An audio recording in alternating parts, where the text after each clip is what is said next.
Hay un dicho que dice que la inteligencia le gana a la fuerza, y muchas veces se ha demostrado que efectivamente es cierto. La guerra es un escenario donde este dicho toma más relevancia y la creatividad e innovación juegan un papel fundamental en algo tan complejo. Desde tiempos inmemoriales los ejércitos han hecho todo lo posible para asegurarse de que su grupo de combatientes pueda superar a su enemigo en número o fuerza, pero otros han tomado el riesgo de probar estrategias y tácticas inusuales o poco ortodoxas. Esto ha llevado a que a lo largo de la historia se hayan creado unidades militares fascinantes que tienen roles únicos en un conflicto y que en muchos de los casos se traducen en avasallantes victorias o derrotas. Ponte cómodo y prepárate para conocer las 10 unidades militares más extrañas del mundo.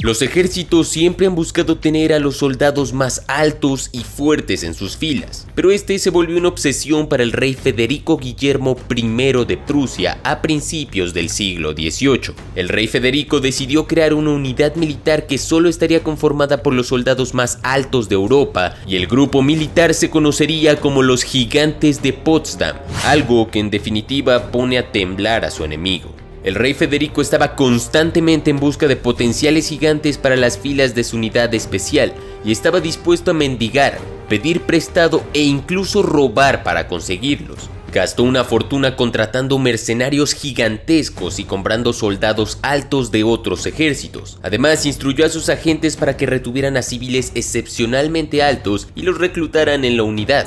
En un extraño intento de criar futuros reclutas, incluso obligó a sus tropas más grandes a casarse y tener hijos con mujeres altas. Cuando el rey estaba particularmente molesto, ordenaba a varios de los gigantescos soldados hacer una especie de procesión alrededor del palacio para animarlo, y cuanto más alto mejor. Para mostrar cuánto se valoraba su aspecto, Federico I ajustó las escalas salariales de los soldados según su altura.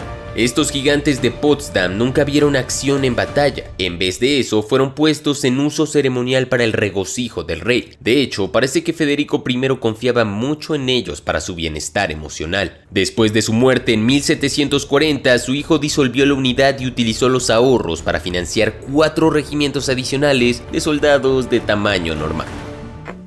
Estados Unidos siempre ha sido un país con capacidad de innovación militar extrema. Uno pensaría que la prerrogativa de cualquier ejército sería luchar. Sin embargo, ese no fue el caso del Ejército Fantasma, una unidad táctica especial de Estados Unidos desplegada en la Segunda Guerra Mundial. En realidad no estaba formada por fantasmas, estaba compuesto por un grupo muy singular de soldados. La unidad en cuestión era el 23º Cuartel General de las Tropas Especiales. Contenía 1100 soldados que tenían muy poco entrenamiento en combate, más bien eran actores, ilustradores, diseñadores, operadores de radio e ingenieros de sonido. El propósito de la unidad era ser lo más creativa posible en la búsqueda de formas de engañar al ejército alemán.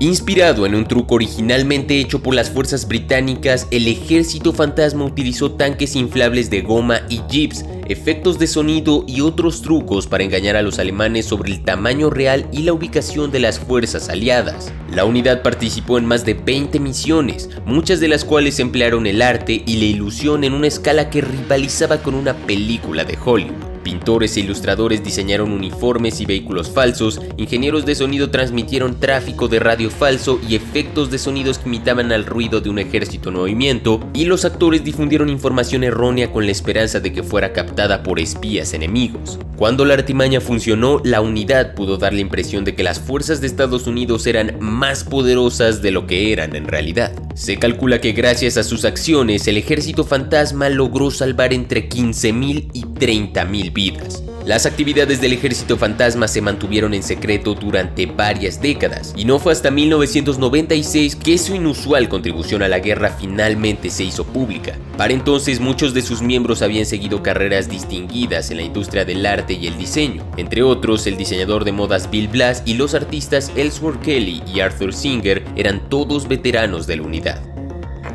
Puede que te gusten las series de vikingos o la literatura sobre ellos, pero los famosos berserkers y wolfskins son algo de qué hablar. Se creía que estos feroces guerreros vestidos de oso o de lobo no sentían ningún dolor y eran los guerreros elegidos por el mismísimo Odín, y para los desafortunados habitantes costeros del norte de Europa a principios de la Edad Media eran motivo de pesadillas. En combate eran 100% brutales y no conocían la piedad, hasta el punto de que algunas anécdotas nórdicas afirman que podían transformarse físicamente en bestias feroces. La habilidad de los berserkers en la batalla los hizo muy buscados como soldados y guardaespaldas reales, pero también eran temidos e incluso odiados por sus compañeros vikingos. Más que para identificarse, las pieles de animales significaban algo así como el tótem de estos guerreros. La identificación era algo más que solo superficial. Creían que estaban dotados del espíritu del animal y lo externaban al luchar. Esto podría explicar su sed de batalla, su aparente falta de miedo y por qué aullaban como locos en medio del combate.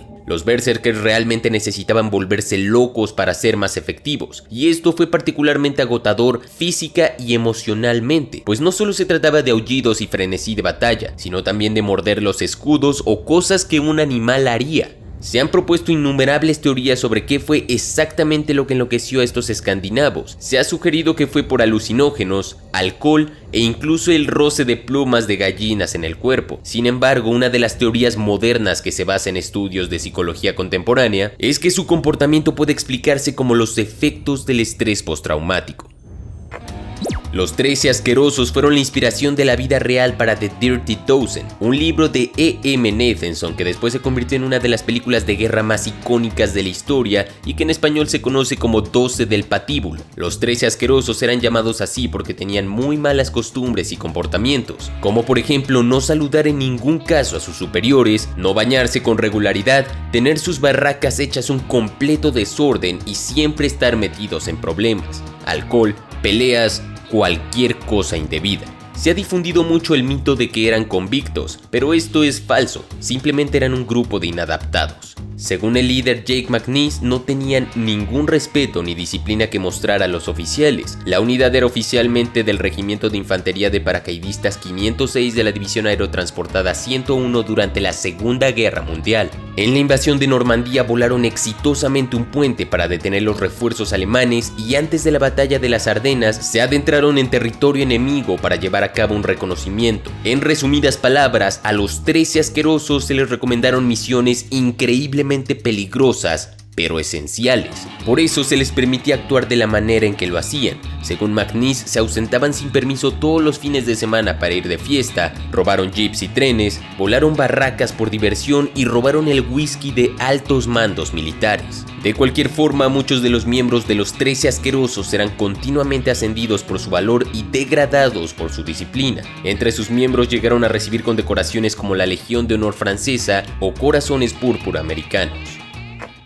Uno de los ejércitos más temidos y famosos de la antigüedad son los inmortales, la élite del ejército persa. Sí, aquellos de la película 300 que son personificados con máscaras doradas y representados literalmente como monstruos. En la realidad los inmortales sí existieron, pero no como los pintan en las películas. Los inmortales eran una fuerza de combate de 10.000 efectivos asociada con el Imperio Aqueménida de Persia. Estos guerreros arponeros aparecen por primera vez en el relato del cronista griego Heródoto sobre la invasión de Persia a Grecia, donde son descritos como los mejores y más magníficamente equipados soldados que operan bajo el mando del rey Jerjes, algo así como sus fuerzas especiales. El apodo Inmortales surgió porque la unidad siempre tenía el mismo número de tropas. Si un soldado inmortal caía enfermo o perdía la vida en batalla, era reemplazado inmediatamente para que la unidad militar fuera nunca más ni menos de 10.000. Mientras que el ejército persa era una fuerza multinacional, solo aquellos con ascendencia persa podían servir en los inmortales y usaban joyas de oro para mostrar su alto estatus. Los 10.000 sirvieron principalmente como guardaespaldas personales del rey, pero también salieron al campo de batalla en tiempos de guerra. Su acción más famosa se produjo durante la victoria de Persia en la batalla de las Termópilas en el año 480 a.C., cuando emboscaron a los espartanos que eran dirigidos por los griegos en la retaguardia. ¿Te suena eso?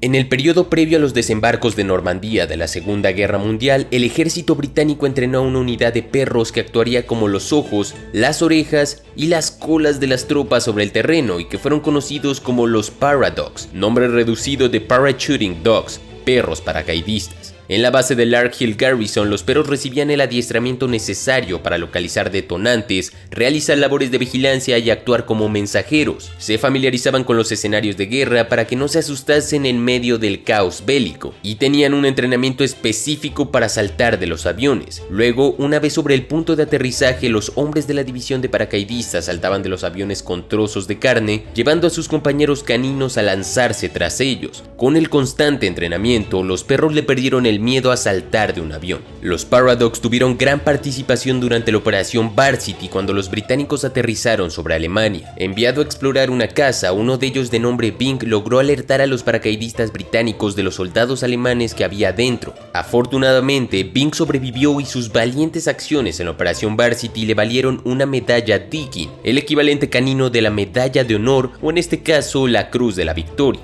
Creo que hubiera preferido un buen pedazo de carne. El descomunal saqueo de obras de arte perpetrado por Alemania durante la Segunda Guerra Mundial sigue siendo una de las mayores tragedias y pérdidas culturales e históricas. La sección militar de Monumentos, Bellas Artes y Archivos, mejor conocida como Monuments Man por su traducción, Los Hombres de los Monumentos, fue una unidad especial encargada de preservar el patrimonio cultural de Europa durante la Segunda Guerra Mundial. Esta pequeña y selecta unidad militar de historiadores de arte, conservadores de museos y eruditos se aventuró en primera línea de la guerra para ayudar a evitar que edificios de importancia histórica y otros monumentos se convirtieran en víctimas. Una de sus tareas más importantes fue asegurar que las estructuras culturalmente significativas no fueran destruidas involuntariamente durante el avance aliado en Europa. Los miembros de la unidad diseñaron mapas especiales en los que se les indicaba a los pilotos las zonas que debían evitar y tomaron medidas para preservar y restaurar los puntos de referencia que ya habían sido dañados. Cerca del final de la guerra, el enfoque de la unidad cambió a la búsqueda y recuperación de pinturas y esculturas de valor incalculable saqueadas por los alemanes. Los hombres de los monumentos descubrieron miles de obras de arte escondidas en castillos y minas de sal y trabajaron para devolverlas a sus legítimos dueños. La noble unidad logró rescatar obras maestras de grandes artistas como Rembrandt, Da Vinci, Miguel Ángel, Vermeer y Botticelli. Existe una película llamada The Monuments Man que cuenta su historia. Esta película fue producida y dirigida por George Clooney e incluye grandes actores como Matt Damon y Cate Blanchett. Te la recomiendo mucho.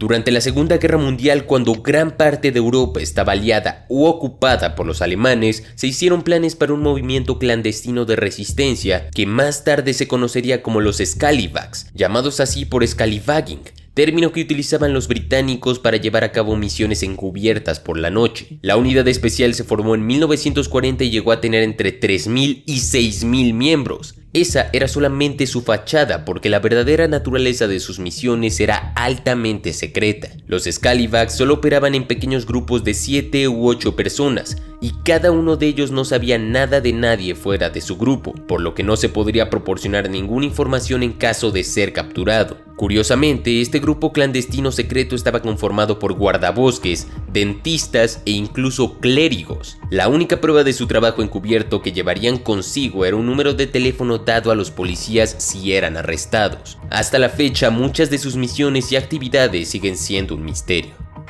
Cuando las tropas de tierra estadounidenses llegaron a Vietnam a mediados de los años 60, encontraron un impresionante sistema de túneles que se extendía a unos 250 kilómetros. Estos eran usados por los vietnamitas para moverse sin ser detectados. Era una innovación que obligaría al ejército estadounidense a adaptar su estilo de guerra si querían tener alguna oportunidad de enfrentarse a las fuerzas guerrilleras en las selvas vietnamitas. Primero intentaron algunas tácticas como enviar perros rastreadores, lanzar ataques aéreos o incluso inundar los túneles con gas o agua. Y aunque todos estos métodos eran efectivos, realmente no hacían mucha diferencia, pues los vietnamitas seguían atacándolos y acrecentando la distancia de los pasadizos subterráneos. Por esto se necesitaba una acción más directa. o sea, entrar en los túneles. Así que recurrieron a voluntarios conocidos como ratas de túnel. A estos hombres se les encomendó la tarea de entrar con la esperanza de que pudieran localizar y destruir los recursos del enemigo, así como cortar sus suministros. Algunas de las cosas que las ratas de túnel encontraban eran desconcertantes.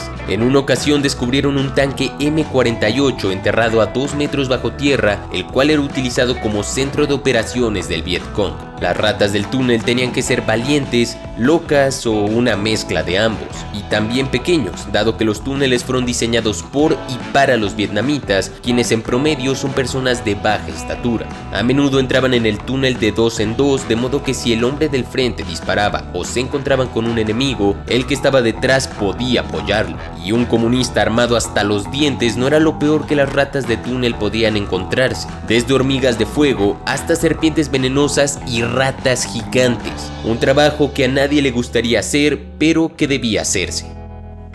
Conocida también como la División de Inteligencia Visual, la Unidad 9900 de las Fuerzas de Defensa de Israel es única entre los militares de hoy en día en el sentido de que todos sus reclutas tienen autismo, un trastorno neurobiológico que no le permite a la persona una comunicación o interacción social normal, pero que por razones naturales les permite tener gran habilidad en temas analíticos o matemáticos. La unidad está especializada en reconocimiento aéreo, escaneo y análisis de imágenes de satélite para identificar anomalías y movimientos sospechosos, y el hecho de que sus miembros estén dotados de capacidades excepcionales en lo que se refiere a este tipo de análisis visual y atención a los detalles hace que la unidad 9900 sea notablemente eficaz. Los que prestan servicio en la dependencia tienen pocas dificultades para analizar lo que ven ante ellos. Comunicarlo, sin embargo, puede ser un poco más difícil. No obstante, el reclutamiento en la unidad es probablemente el mayor reto. Los candidatos deben pasar 3 fases: probar sus habilidades para analizar los datos, ajustarse a la rígida estructura de las Fuerzas Armadas y trabajar de tal manera que no representen una amenaza ni para ellos mismos ni para la operación.